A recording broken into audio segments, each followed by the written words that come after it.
종합제 TV 시청자 여러분 안녕하십니까. 오전에 전해드린 뉴욕타임스의 기사, 트럼프 대통령이 국방부에 주한미군 감축 방안을 검토하라는 지시를 내렸다는 보도에 대해서 청와대에서는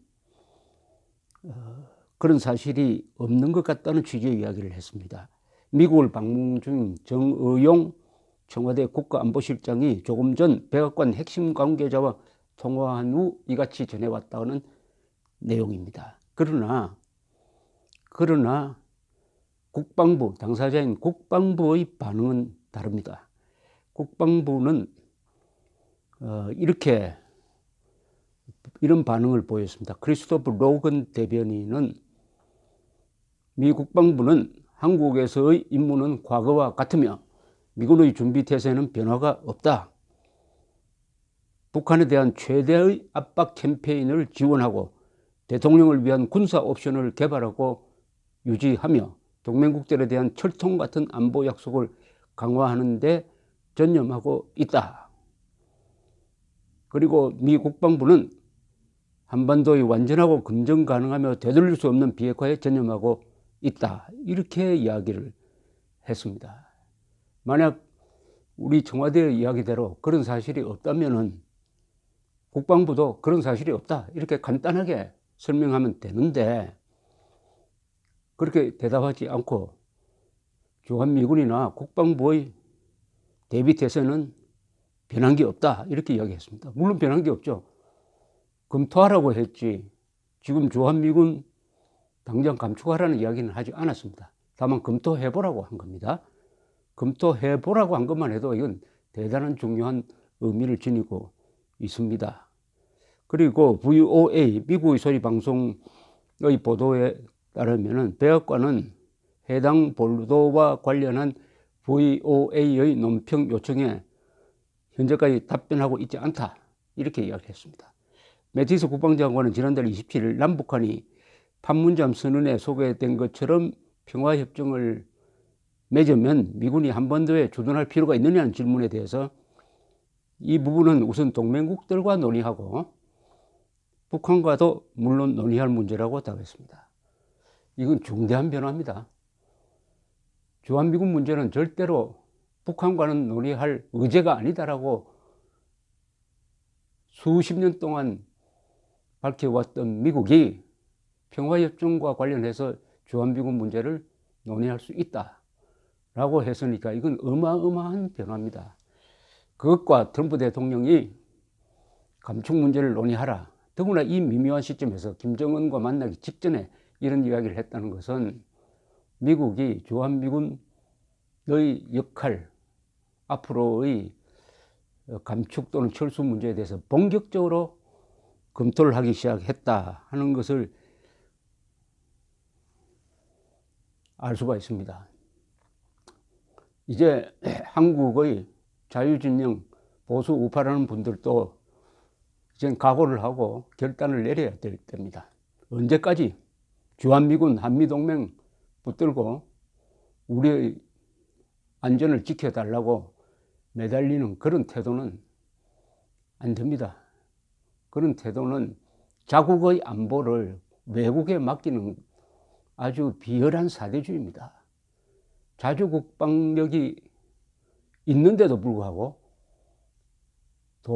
세금 더 내기 싫다, 훈련 더 하기 싫다, 군복무 너무 길다 이런 이유를 가지고 또 좌파와 싸우기 싫다 이렇게 하면서 미국이 우리의 안전을 대신 지켜주기를 바라는 것은 바로 미국 젊은이들이 6.25에 이어서 또 한국에 와서 죽어달라고 하는 거하고 또 마찬가지 아닙니까? 그런 몰상식한 사대주의로는 보수 우파는 재생할 수가 없는 것입니다. 사실은 김대중, 노무현, 문재인 대통령의 주한미군에 대한 전략은 주한미군 철수 유도입니다. 주한미군 나가라고 직설적으로 이야기하지 않지만은 주한미군이 나갈 수밖에 없는 상황을 하나하나 만들어간 거 아닙니까? 그런 점에서 북한의 주한미군 철수 노선과 궤를 같이 하죠. 김정은이가 주한미군 철수하라는 이야기 할 필요가 없게 된 것은 그렇게 정면으로 들이받아 가지고 반격을 당하는 것은 하지하책이고 지금 문재인 정권이 잘하고 있다.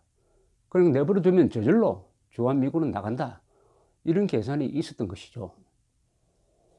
가장 단적인 예가 문재인 정권이 들어서고 나서 성주에 미군이 배치하는, 미군이 자기 예산으로 배치하는 사드를 사실상 배치하지 못하도록 요리조리 핑계를 대면서 지연시키고 지금은 폭력 시위대가 미군이 작전을 제대로 할 수 있도록 하는 물자 반입까지 막고 있는 거 아닙니까? 더구나 사드를 수도권에 더 배치하지 않겠다고 한다면 수도권에 있는 주한미군, 한국인은 물론이고 한미연합사령부는 누가 막아줍니까? 이것은 미국 입장에서 생각해 보십시오. 미국 사람 입장에서 생각하면은 이것은 우리 보고 나가라는 것이다. 미국 사람들은 이런 문제에 대해서 좀처럼 직설적 표현을 하지 않습니다. 특히 동맹국 관계에서는 동맹국과 생각이 달라도 꼭 참습니다. 마지막에 폭발하는 것이지 절대로 미국 사람들은 이런 문제 가지고 한국 정부를 비판한다든지 한 적도 없고 하지도 않습니다. 그러나 속으로 하나하나 계산해 두고 있었던 것이죠. 아니, 주한미군이 우선 우리를 막기 위해서 북한의 핵미사일로부터 우리를 주한미군을 방어하기 위해서 우리 돈으로 사드를 배치하는데 한국 정부가 중국 눈치 본다면서 지연시키더니 배치해놓고는 성주에만 배치하고 주한미군의 주력이 있는 수도권에서는 배치하지 않는다. 그럼 주한미군 김정은이 핵미사일 쏘면은 맞고 죽으라는 이야기 아닙니까? 그런 나라를 어떻게 동맹국으로 여길 수가 있겠습니까? 입장을 바꿔놓고 생각을 해도. 또 주한미군 주둔비는 전에 우리가 부담을 하는 게 맞죠. 그걸 가지고 반을 부담을 하면서 그것 가지고도 지리한 협상을 해 가니까 미국 입장에서는 이제 한국 정부나 또 여기에 침묵하는 한국의 우파 세력을 믿고는 제대로 된 대동북아 정책을 펼 수가 없다. 한국은 버리는 카드라고 생각해야 되겠다. 라는 계산으로 기울고 있다고 생각을 합니다. 여기에 또 김정은이가 나서가지고 미국에 추파를 던지고 핵 폐기를 할 것 같은 쇼를 하니까 또 트럼프 대통령이 마음에 흔들리고 트럼프 대통령은 이런 거 안보 문제까지도 동계산에 밝은 사람이니까 어떻게 우리한테 이렇게 혜택을 받으면서 부담금 가지고 얼마 되지도 않는 지금 우리가 약 8억 달러 부담을 합니다. 그걸 가지고 이렇게 우리를 괴롭히고 사드 배치도 안 해주고 북한을 폭격하려고 해도 문재인 정부가 못하게 막고 이러니까 이건 안 되겠다. 근본적인 해결책, 즉 주한미군 철수 감군 문제까지 한번 꺼내들고 과연 한국 사람들의 의도가 뭔지 한번 더 알아봐야 되겠다. 이런 카드를 던진 것으로 보입니다. 뉴욕타임스의 이 보도가 오보가 아닐 가능성이 높다는 이야기죠. 70년대 박정희 대통령은 학생 시위에 대한 보고를 받으면 이런 이야기를 아주 냉소적으로 했다고 합니다. 주한미군이 있는 한 시위는 없어지지 않아. 그 말이 무슨 말인지 압니까? 주한미군이 있는 한 시위는 없어지지 않아. 주한미군이 있는 한 우리 국민들은 안보는 미국이 지켜준다고 생각하고 아무리 소요 사태를 벌리고 법 질서를 어기고 폭력 시위를 하고 해도 나라를 망하지 않는다고 생각한다. 마음 놓고 대모한다. 말을 거꾸로 돌리면 주한미군이 빠져나가면 과연 이런 식의 불법 시위, 이런 식의 좌익 폭동, 이런 식의 종북 노름, 간첩을 애국자로 대우하는 이런 게 과연 가능하겠느냐? 그런 뜻이었습니다. 주한미군, 한미동맹 좋았지만 세상에는 좋은 것 뒤에는 반드시 대가가 있습니다. 그 대가는 한국인의 자주국방 의지를 망가뜨림으로써 한국인의 영혼을 망가뜨려 버렸습니다. 비열한 자주국방을 포기하고 웰빙에만 전념하는 비열한 한국인을 만들었습니다. 여기에 특히 한국의 우파 세력이 있었던 것입니다. 한국의 우파 세력은 자주국방을 의지를 놓친 우파는 그 우파가 아닙니다. 그 자주국방 의지, 핵 개발 해야 된다, 전술핵 재배치해야 된다, 이런 이야기를 하지 않은 우파는 사실은 가짜 우파였다고 봐야죠. 오로지 미국 눈치 보면서 우리가 핵 개발을 하면은 미국이 우리를 경제 제재할 건데 하는 엉뚱한 걱정을 만들어가면서 해왔던 것입니다. 자주국방을 포기하면 그것으로 끝나는 게 아닙니다.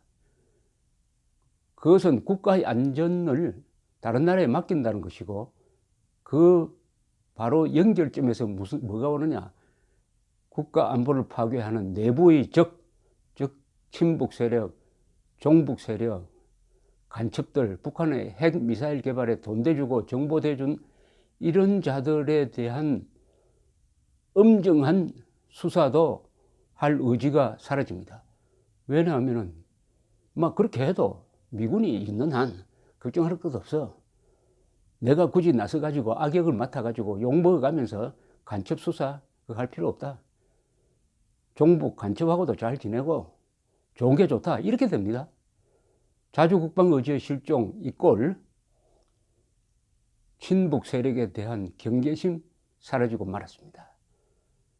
그 결과로 한국인들은 안보를 사소한 문제로 생각하고 오로지 복지에 전념하고 개인의 이익을 극대화하는 방향, 그리고 놀고 먹는 방향의 정책을 펴는 사람들을 국회의원 등등으로 뽑아주는 이런 행태를 보임으로써 타락하고 말았습니다.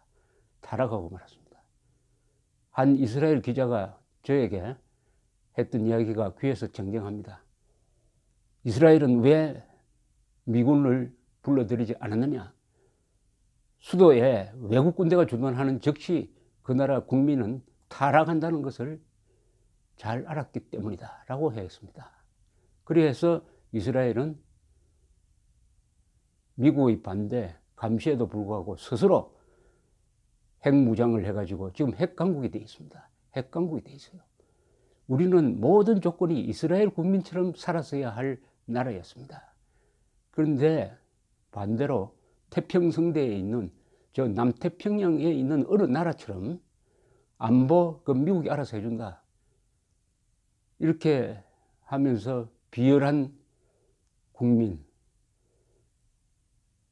핵 개발할 수 있는 기술도 있고 군비를 강화할 수 있는 돈도 있는데도 불구하고 돈 쓰기 싫고 그런 기술도 묻어버리고 오로지 편하게 살겠다, 그리고 반역 세력과도 친하게 살겠다, 이런 생각을 한 사람들이 좌파면 몰라도 우파가 그런 생각을 해오다가 이렇게 우파가 야성을 잃고 비겁한 모습으로 좌파들한테 비침으로써 저자들이 보수를 괴멸시키겠다는 이런 극단적인 폭언을 할 정도로 자신만만하게 만들어버리고 말았습니다. 이제 주한미군에 대해서 우리 우파 자유진영 사람들이 입장 정리를 할 때입니다. 또 트럼프 대통령 제발 주한미군 그대로 두십시오 하는 이런 액을 구걸하는 식으로는 문제 해결이 안 됩니다. 우리는 국방은 우리가 책임진다. 우리를 지킬 사람은 우리밖에 없다. 그만한 재산도 있고 기술도 있다. 동시에 우리가 안보를 책임진다는 것은 우리의 안보를 위협하는 반역 세력은 철저히 응징해가지고 단속해야 된다. 눈에 불을 켜고 목숨을 걸고 싸워야 합니다. 자유는 용감한 사람만이 누리는 특권입니다. 대한민국에서 용감하다는 것은 무슨 뜻이냐? 공산주의자들을 적으로 보고 공산주의를 악으로 보고 자유를 파괴하는 자유를 절대 주지 않고 이승만 대통령 말처럼 공산당은 친부영이라도 원수로 대해야 우리가 살아남을 수 있는 그 상황에, 그 현실에 몰렸으니까 우리는 다른 엉뚱한 기대나 이런 거 다 저버리고 현실을 직시해야 길이 보일 것입니다. 감사합니다.